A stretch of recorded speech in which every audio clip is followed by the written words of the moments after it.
Welcome to episode 136 of Film Courage. We are thrilled to have you join us this fall Sunday. My name is Karen Warden. And I'm David Brannon. Our guest today is Nick Lewis. Nick makes his producing and directorial debut with Rise and Shine, the Jay DeMerit Story. A California native, Nick studied at the University of California, Santa Barbara, and currently lives in La Jolla, California. He balances his time between being a successful practicing attorney and his producing of the film Rise and Shine, the Jay DeMerit Story. Nick also wrote the film with his partner, Ranko Tutulugia. Hope I said that right. You got it. Who's an acupuncturist. Amazing. Yeah. If you guys would see how he spells this last name, and I would love to have you try to pronounce that. Say it one more time, Karen. Tutulugia. Oh, it's amazing. Right. It's amazing. With no prior filmmaking experience, Nick, Ranko, and cinematographer Zach Salesman embarked on a year-and-a-half journey covering 3 continents, following soccer player Jay DeMerit from his Green Bay roots all the way to the 2010 World Cup. Rise and Shine became the highest crowdfunded independent documentary film on Kickstarter, raising over $223,000 with a total of 1,937 passionate and committed backers. The film is going to be released nationwide this Thursday, November 3rd, 2011, and over 100 theaters. You can purchase advance tickets right now at jaydemeritstory.com. Rise and Shine, the Jay DeMerit Story, is a true account of a young American's impossible journey, a journey never experienced or heard of in the soccer world. After college, Jay DeMerit's dream of playing pro soccer in Europe, it seemed unreachable. Sleeping in an attic, painting houses, and eating beans and toast to survive, Jay took the most unlikely route to the top. I'm wondering how many people listening have eaten the combination of beans and toast. Is that a complete protein? That might be. I like that. After not making the professional leagues in the U.S., Jay left for Europe at the age of 21 without any professional experience, carrying only a passport, $1,500 in a backpack. The film documents Jay's journey from the bottom, playing in Sunday park leagues and lower-level division London clubs, earning £40 a week, to playing in the English Premier League, to starting in the 2010 World Cup. I am just pumped for today's episode of Film Courage. You guys listen. You're gonna want to watch this trailer online to feel the impact from this incredible story. As we mentioned, this movie's playing all over the country this November 3rd. You can go to jaydemeritstory.com and see if there's a theater near you.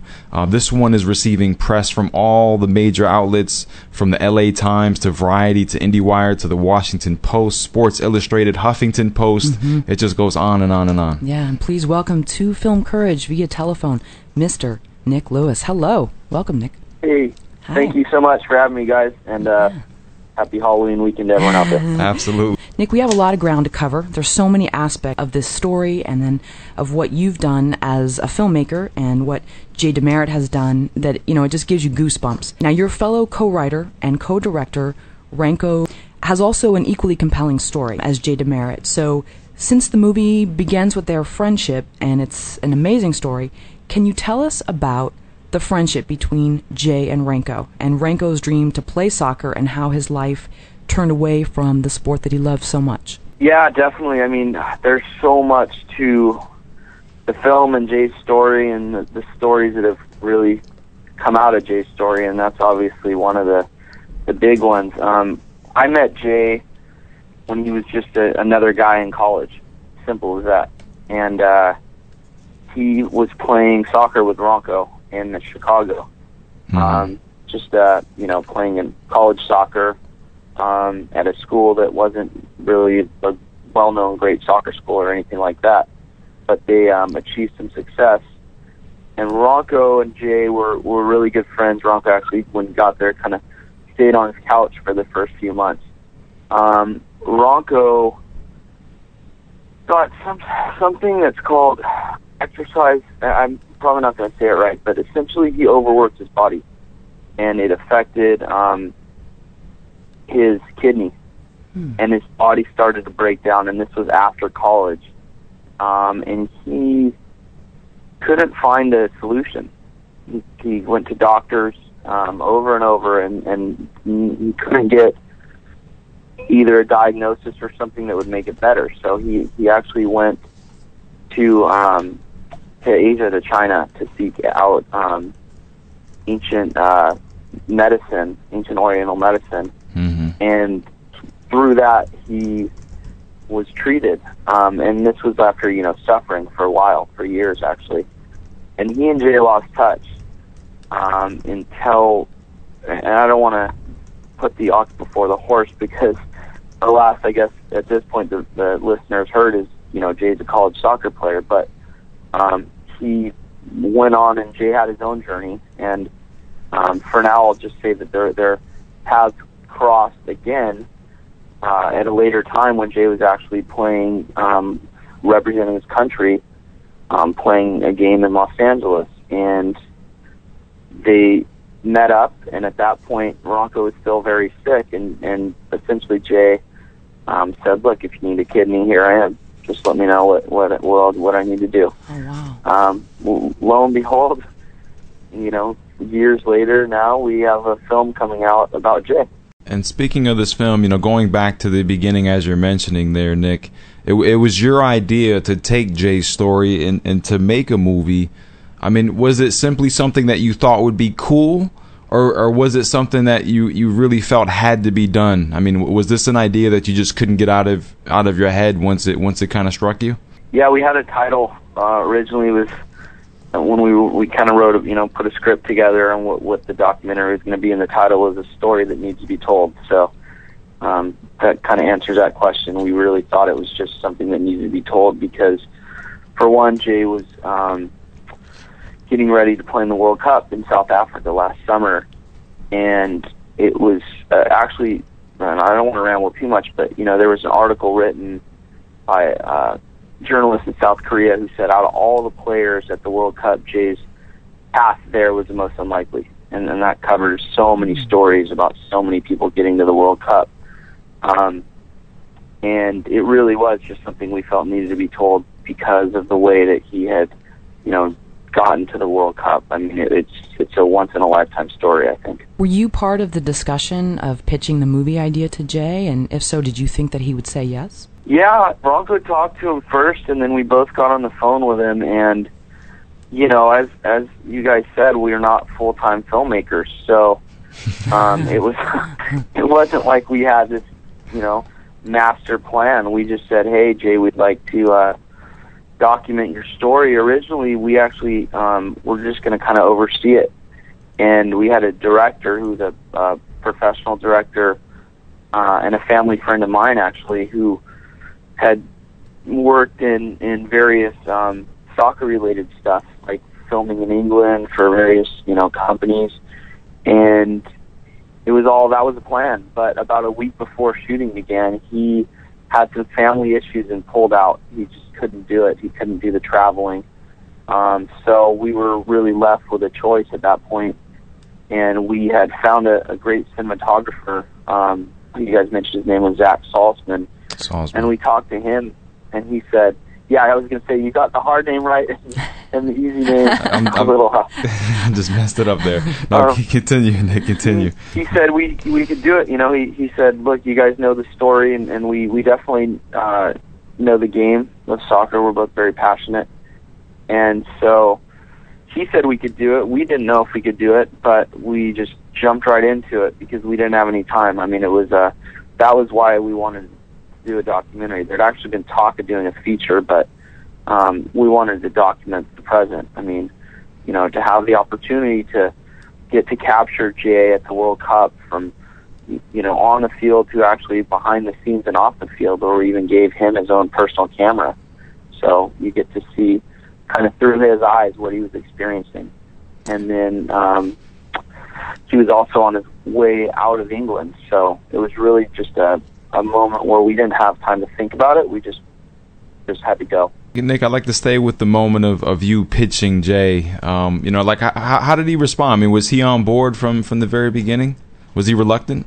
He was a little reluctant, I think, for a few reasons. One is because he is a pretty humble guy, and I think the reason he's humble is because of where he's came from. You know, he wasn't someone that came up in the quote-unquote system, so he's really been able to, I think, have the perspective where he feels blessed to be where he is. So he didn't want to be the guy that has, you know, look at me, here's a movie about me. But as it went on, you realize that it really isn't about him. It's about the journey, and it's about inspiring other people. But back to specifically your question is, you know, he entertained it, and I guess he had some reservations, but at the same time, I think he realized it was a very, you know, unique story, and I mean, it was obviously a huge deal for him to go to this World Cup. I mean, this is, you know, his first World Cup, probably his last, and so I think that was one reason he got more on board, is because we talked to him about, you know, let's capture this journey leading up to the World Cup.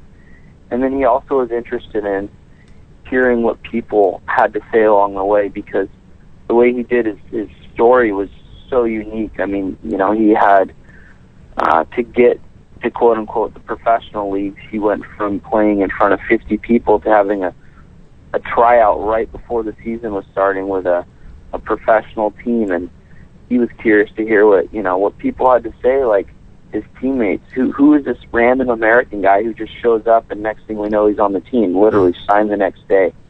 And, you know, his coaches along the way, and people that he lived with in England where he slept on an attic. So I think that was one thing he was interested in, because he hadn't really stopped to look back. So he liked that aspect, and then he liked the fact that the World Cup was approaching, and that was kind of what did it. You said something that sparked my ears. You said he didn't come from the quote-unquote system. Can you define what that system is? I mean, in Europe, the system is different than the U.S. In Europe, the major countries, the Western European countries, if you want to play professional soccer, let's take, you know, David Beckham for example. David Beckham, when he was like 7 years old, got signed by Manchester United. He goes, he lives at the club, he studies for 10-20% of the day, and he plays football the other 80% of the day, soccer. And he does that all the way until he's 16, you know, signs a contract, and then by 18, 19, you either know you're going to make it or you're not.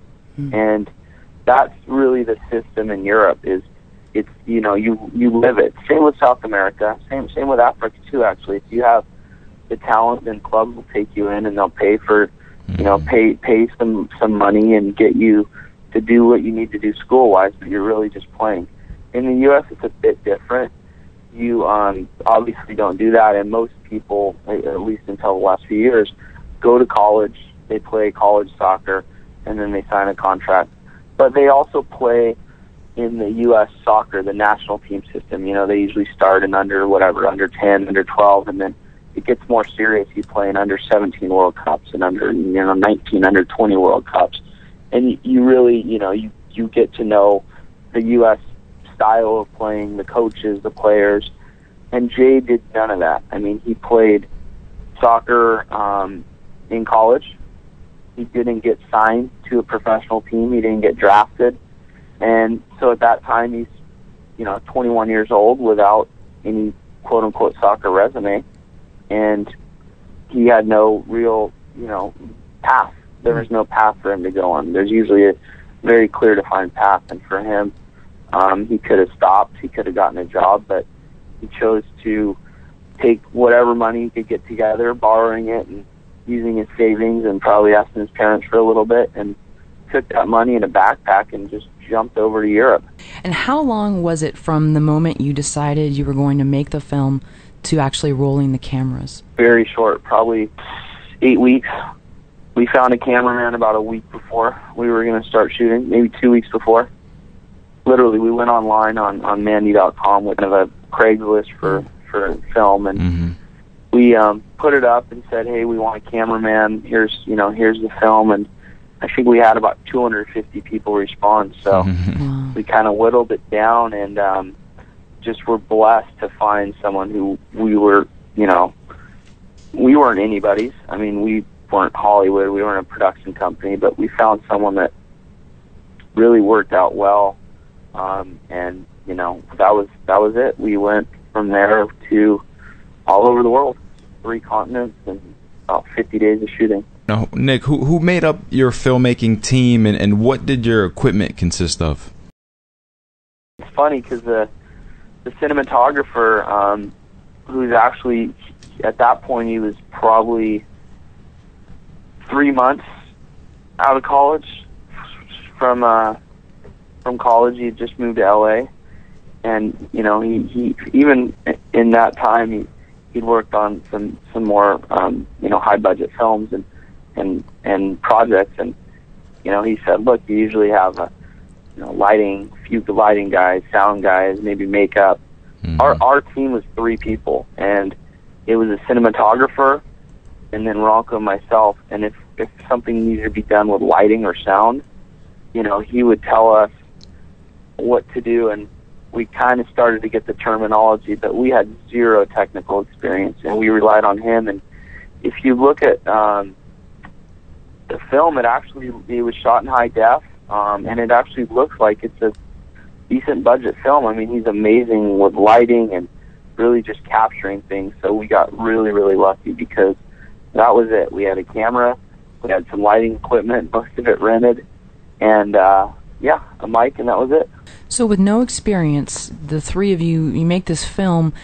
I mean, looking back on it, do you sort of wish that a professional director or filmmaker had kind of come in and done this all for you, or are you grateful for all of the, I'm sure, times when you wanted to tear your hair out and things weren't going right, or has it sort of seasoned you? You're grateful for the experience, or do you wish someone else had kind of come in and just taken the reins? That's a hard question because I really at this point can say that I'm very happy with the film and the way it portrays Jay's story. I mean, it is probably a story that deserves, it definitely is a story that deserves more, I guess, a bigger budget, more of a team, but I'm very happy with what we did, and I think Jay is as well, and it really captures the story. And there was probably some advantages too in that, I don't know, it would have had to been the right person, because I think we got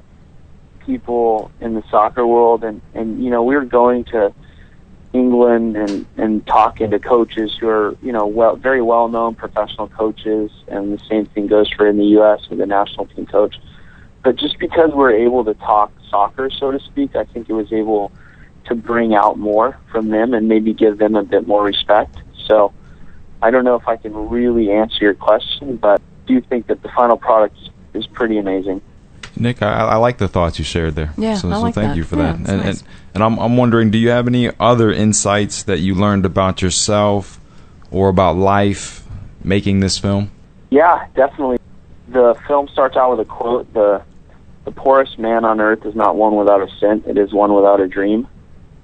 And for me personally, that quote means so much because it symbolizes Jay's story of someone who didn't have much, when it came to what a typical soccer player or athlete or, World Cup athlete or World Cup player would have. But he had a dream, and he really did what it took. And I think that the film, the way it came about, symbolizes that because, again, we weren't professional anything.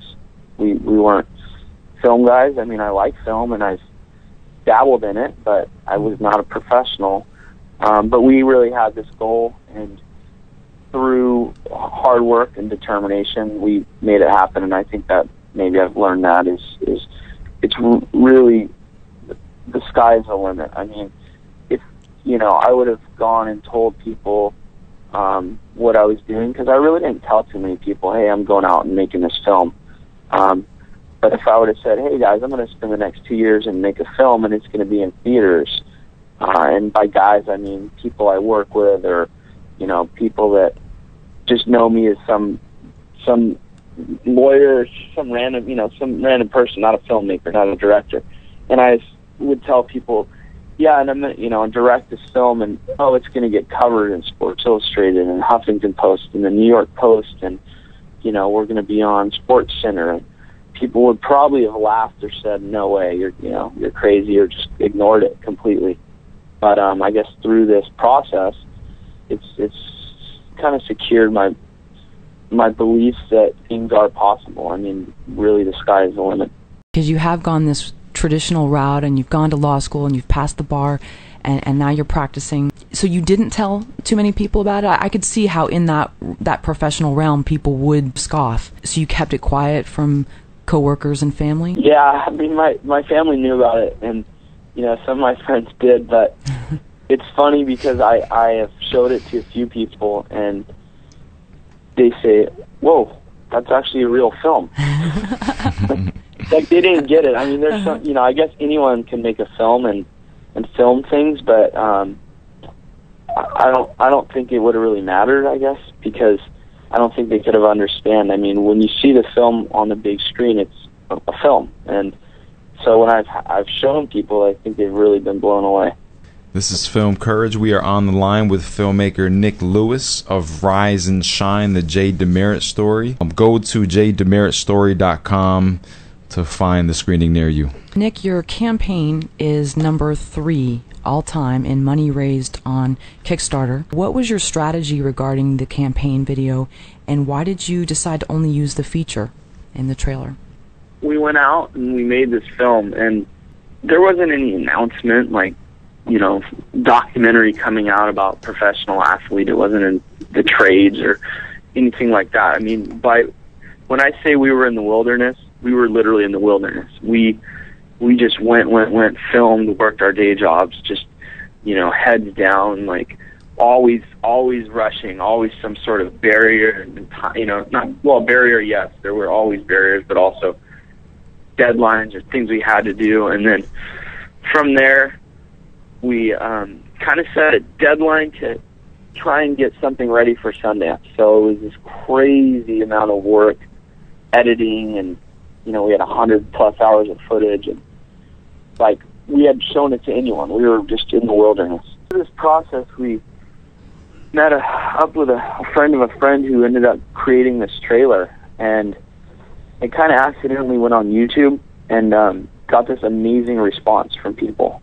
Like the first, What do you mean it accidentally appeared on YouTube? What do you mean, Nick? The guy who made it, he was like, yeah, we should put it up, and we had talked, and we were kind of like, well, I don't know, and I don't know exactly what happened in the conversation, but we weren't clear it was going up, and the next thing we know, it's like all over the internet, at least in the soccer world, and we were like, wow, we didn't even realize it was up. We weren't really expecting it to even be up yet. So we went from being like in the wildernesses, and we didn't know if anyone would like it. We didn't know if anyone would watch it. We just thought, well, we've done something. At the very least, Jay can show his grandkids his story. But from there, it was like attention was immediately onto it, and it was like documentary on Jay DeMerit coming out. So I guess that's why we use it on Kickstarter, because we had that, it really propelled it into something that was like a realistic thing. Like at this point, we actually have something that can realistically be shown, and people will watch it. So, we were actually through that trailer. We ended up putting something that said, for distribution or funding, call my cell phone, and we got tons of calls, and then we also got a lot of people who said, hey, you guys should check out this Kickstarter, this crowdfunding method. And we talked to Jay about it, and we talked to people. We talked to Hollywood people. We talked to investment people. But ultimately, through a variety of things, we figured that was just the best way to go for us for multiple reasons. And now that's why we put the trailer up, I guess, because it really was something that we knew people enjoyed, and it worked. And in speaking to the quote-unquote Hollywood people, at what point did you realize to move on, that maybe some of those promises weren't going to pan out and that Kickstarter was the way to go? I mean, were you maybe jazzed by the idea of somebody coming in and writing a check for it? Through this process, too, we've learned, and it's somewhat of a cliche that you can use in a lot of different areas of life, but if you want to get something done, you have to do it yourself. And that it just rings so true. I mean, for everything we've done, it's kind of been the point that we can always go back to. But, you know, there's people who get interested, especially in film, and there's a lot of talk, but either we didn't feel it was right, because it wasn't, this film has never been about money for us. I mean, that's been the last thing on our minds, and let me tell you, the amount of money we personally spent on our own, not ever knowing if this thing would ever see the light of day. So that wasn't really something that was even, you know, weighing on our mind, except that we had this barrier, because what we had is we had a film, but the licensing rights to actually show it around the world, and, you know, in the U.S. was so expensive to show this footage. We licensed it temporarily for film festivals, but, you know, to show Premier League footage or World Cup footage, it starts to run at $20,000 a minute, and we had this huge number that we were facing, and that's when we really did, you know, we wanted to find something to get it done, and we talked to people, but it wasn't, nothing right ever happened for one reason or another, and we were also not just going to wait around, you know, for something, because there's again, like, I guess with film and things like this, there's a lot of people get quote unquote interested, but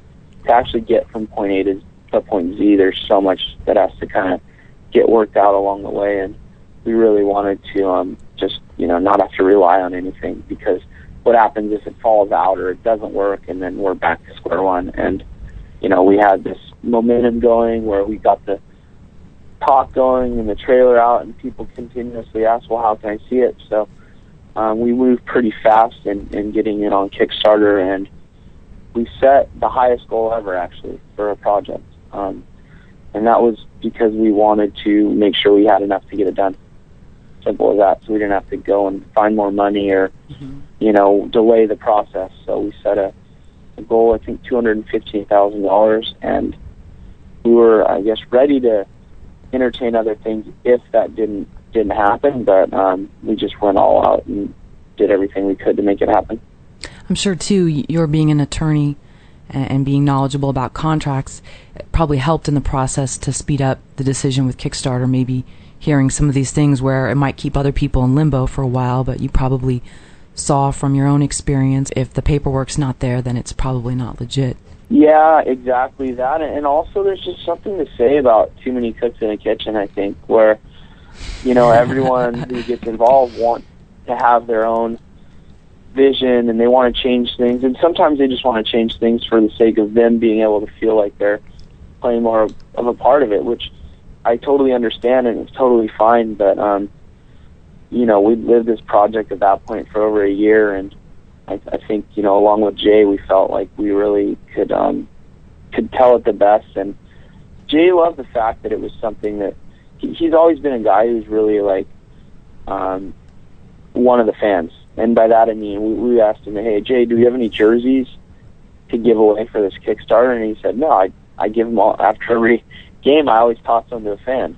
You know, he'll go out and have a beer with fans, and really, he's just, you know, that guy who's really, he'll always go the extra mile to sign an autograph or do things. And he loved the fact that this could be something that could be made possible by the support of fans and, you know, people who like independent film and obviously a great story like his, which really is it's more than a soccer story. I think it's a, you know, universal story of achieving your goals and persevering, and it's something that it's grown, and people are really realizing the value of it.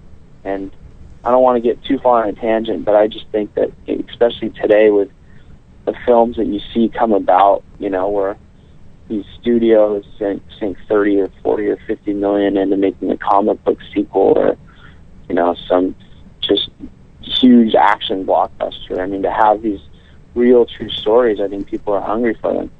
Yeah, people relate to that quote-unquote underdog as well, and they really want to root for him. Mm-hmm. You know, Nick, I can't help but wonder, you know, I mean, obviously the licensing rights to the film, you know, caused you to set that mark at $215,000. Very ambitious. I'm wondering what would have happened if the licensing fees came out to $1 million. Would you still have launched a crowdfunding campaign, and do you think you would have been able to reach that goal? We would have launched it. I don't know if we would have reached the goal, but yeah, I mean, we were going to do whatever it took to get it done. Simple as that. I don't think we would have stopped. I mean, we invested time and effort, and just not only that, but we saw, like, throughout the process of filming, there's so many layers to Jay's story that we didn't even realize, because, you know, we talked to him and we read about it, but the more we talked to other people and like brought things out, the more we realized just how unique and how special a story it is. So it was something that we, you know, I don't think we would have given up. Let's talk about right before you launched the campaign. You know, you find out about Kickstarter, people are saying, hey, you know, you guys should take a look at this. You know, then what did you do? I mean, how much time before, you know, you were hearing about Kickstarter until you actually launched the campaign? You know, so what did you do in that in-between time? We spent about 2 months, and it wasn't like we just spent 2 months completely focusing on Kickstarter. Like, we were talking to people about investments. I mean, we had, you know, a few quote-unquote bigger Hollywood names ask around and get interested, but we also, again, felt like we didn't want to put it into anyone else's hands. So we started exploring it in the first few weeks, just kind of looking into it and, you know, figuring out, because for people who don't know about Kickstarter, like me, I had no idea. The concepts are something you have to get familiar with, and that's basically the all or nothing, where, you know, it takes a little while to grasp it. You have to raise all the money that you set. You have to meet your goal, or else you don't get any of it. And we didn't know if, you know, it was the right thing. And then we kind of, the more we learned and the theory behind Kickstarter, which is essentially that as people come on board and feel a part of your project, they get really invested as well and want to make it succeed. So once you get closer to that mark, you have this momentum and this variety of people that are out there supporting your project help push it over.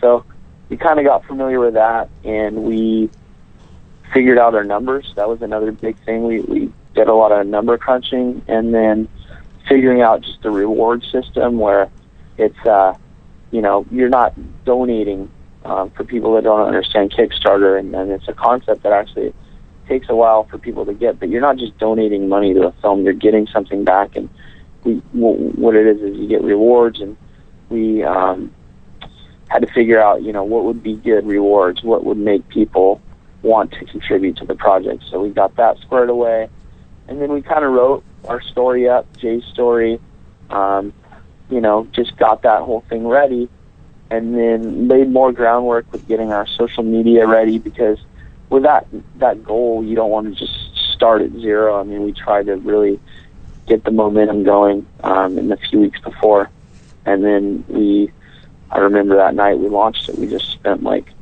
you know, 20 hours straight getting it all done and launched it, and that was it. It was 75 days and a lot of a roller coaster the whole time, because you get so involved in the process. Mm-hmm. And you know, it's really especially when you start to get your goal, you see it going up, and then some days it'll stay flat, and you'll say, oh my gosh, I don't want to miss this goal, and you know, I put all this time into it, and all these people are invested, and they don't want to miss it. But I guess kind of around the halfway point, we said, you know, no matter what happens, it's completely worthwhile, because it's gotten the word out, and people really are invested, and it's clear that there's a passionate amount of people that want to see this film. So we took that philosophy, I guess, but it's still stressful, and near the end it was extremely stressful when we got close, but we still had, you know, $30,000 to raise, I think, in the 6-7 days before.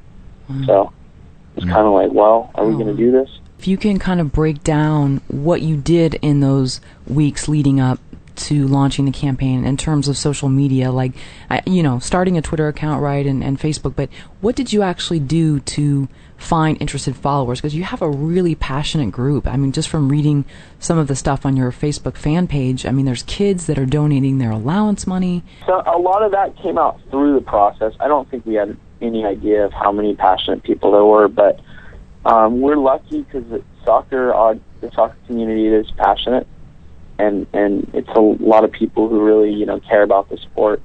So that was really what we did, is we reached out to groups. We did some radio shows because people did know about Jay, obviously, and some knew about his story and some were interested in hearing more about his story. So we did that, and we kind of raised awareness. A lot of stuff with blogs as well.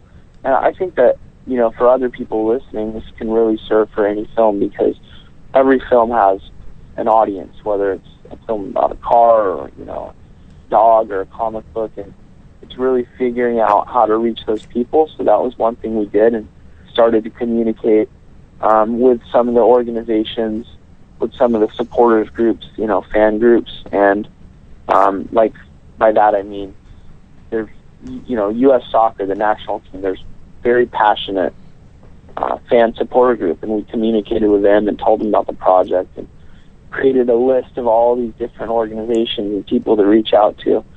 So that was it. Basically, we did that. We did the Facebook, the Twitter, and kind of started getting the word out and letting people know that it was going to launch on this date, and to spread the word, obviously, because we utilized social networking 100%. That was what did it for us, is just allowing everyone to get the word out to everyone else who would be interested, and that was it. And we started out pretty well. I think the first few days, we brought in like $10,000-$15,000, and it was exciting. That was kind of allowed us to continue to work at this frantic pace. Any tips on constructing an email to someone for your pitch? I mean, do you have any do's and don'ts as far as how to reach out to people? It's a tricky thing, because so much of email we just go, oh, okay, and we pass on it. But what were some of the things that you want to incorporate into this pitch? I think the do's are really explain what you're doing, obviously. Mm-hmm.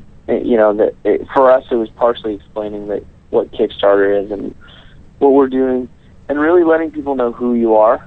I think that was important. Like, people got involved not just in Jay's story, but in our story, because they really liked to see that there was, people who really, were not professional filmmakers, and it was pretty obvious. I mean, we were just, I guess, I don't know how to say it, but we were open to everyone. Like, I think when you get maybe a studio, they probably do it the exact opposite way, where, like, for us, you could call my cell phone anytime, you could email. We responded to every single person, and it was, no person was too small, and we wanted everyone to be a part of it. I mean, we involved people as much as we could, and whether it was asking for recommendations on what we should do, or, people, hey, can you get Jay to tweet about me? Yeah, no problem. I mean, we did everything that we could, and we really made it a very inclusive thing. So I don't know if that answers your question, but sure, yeah. Regarding emails, I think just another do is allowing people, letting people know what they can do, and not making them do 50 things, but hey, if you are interested in Jay's story, and for us, if you want to see the sport grow and reach new levels, here's what you can do. You can do X, Y, and Z. You can tell the coaches in your town, and invite people to go to our Facebook, stuff like that. And one of the folks you attracted to the campaign, Stuart Holden, U.S. soccer player, currently playing for the Bolton Wanderers, and he gave you guys a substantial pledge. So I wanted to kind of mention that, but as if Ronco's story and Jay's story aren't enough, can you tell us about Evan Mundine and his connection to this film? Yeah, Evan's our man of the match, as we say. He's just an incredible kid, and I think that things like that are what has gotten Jay so involved, actually, because, you know, he's lived this, but he had no idea that this story would have the impact it did. And when he sees people like Evan out there, I mean, it's really just brought it to another level for Jay, where, you know, I think he's humbled and amazed, and it's really made him want to work and do whatever he could to get it out, because it's not your traditional way to get a film out. And Evan is a kid out in Texas who is Jay's favorite player. He's 14, but he's got the mind of probably sharper than most 30-year-old attorneys that I know, most 40-year-old attorneys. Just a really, really awesome kid, awesome writer, so smart.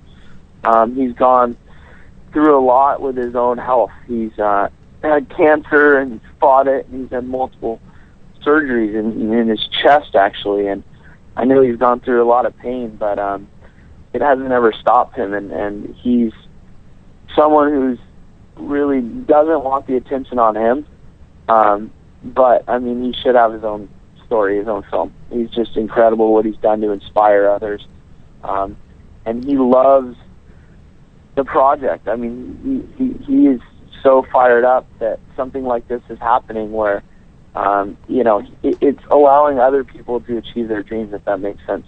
By getting Jay's story out, people have really, I think, felt like they've accomplished a lot, because we've had people like Evan become so involved. I mean, to raise funds where we had this big goal, you know, he went door to door and he set up his own 3-on-3 soccer tournament, and he ended up raising well over $1,500, and by well over, I mean, he raised $1,500, but the amount of attention and people that he brought out has been incredible. He's arranged for us to do, you know, interviews where he said, hey, this big-time sports guy wants to interview you guys, because he's really just an active, sharp guy who's, you know, for like a 14-year-old, it just blows me away. Wow. Maybe that's your next documentary right there. Yeah, I mean, he really is. It's never about him. If he's not doing this, he's always doing something else to help other people out. We wanted to get a few more questions in about, first off, the theatrical deal. Did you land that during the crowdfunding campaign? It was cool because we had been communicating. We signed a distribution deal for the theaters with a company called The Entertainment, and they're a smaller company, but they're awesome, huge hearts, and they're really just we've been blessed to work with them because we worked hand in hand the whole time. And they reached out during the campaign very early on and said, hey, it's a cool project. I want to let you know who we are. And, you know, hey, this is what we do. And that meant a lot, because at that point it wasn't like, hey, we're going to, you know, reach our goal and get on Sports Illustrated or stuff like that. They saw the project and they liked it. And then after the goal was met, we talked to him again, and we talked to a few other people, but we just felt like it was the right thing, mainly because of the presence that they had, and we were able to communicate really well, and it's been awesome. We've worked hand in hand. I mean, we have zero ad budget. We're in over 130 theaters now with literally zero ad budget, and we've utilized all of our social networking, and, you know, they've done an incredible job of getting us into theaters, and we're just blown away by how big the film has gotten, and, you know, and again, in the way that it's happened is incredible, and it's been big barriers, but we've overcome each one, and I think a lot of that comes down to Jay's story, and then just the passion behind, you know, the people that have become involved, and we've had, you know, 2,000 people contribute, but so many more people have become involved. And where do you plan to be Thursday, November 3rd? I'm going to be in Hollywood at the ArcLight Hollywood. Oh, very great. cool. Oh, very nice. Yeah. So. All right. Very cool. It should be awesome. Well, those of us here in LA, we got to get out to the ArcLight and see you then, and see this film. Yeah, I just encourage everyone. It's playing at all the ArcLights in Los Angeles. It's limited release right now, so the dates are November 3rd and November 10th in LA. There's also some Sunday shows, Sunday matinees, And again, JayDeMeritStory.com has all the info, and I just encourage everyone to watch it because I think it's a big victory for independent film. For more on Nick Lewis and Rise and Shine, the Jay DeMerit Story, as he mentioned, please visit JayDeMeritStory.com, where you can find times and places of the premiere on November 3rd at you can also find him at Jay DeMerit Story on Twitter and Facebook.com/the Jay DeMerit Story. Thanks again, Nick, for your time. We really appreciate it, and it was great meeting you last Sunday at the Filmmaker Forum, and we just really love your enthusiasm. Thank you for Thank you guys so much. Yeah. Nick, I just wanted to thank you. Phenomenal job. I just loved having you on the show, and really wish we could have just extended this another. We really do. Thank you, Nick. Yeah, thank you. All right, guys. Take care, and again, thanks. And I'm here if you need anything. Awesome. All right, we wish you the best. Right. Yeah, we sure do. We should thank Ronan as we head out here. He's waving at us. Thank you for all you do for us, Ronan. Thank you, Ronan. We're getting out of here. Until next Sunday, have a great week.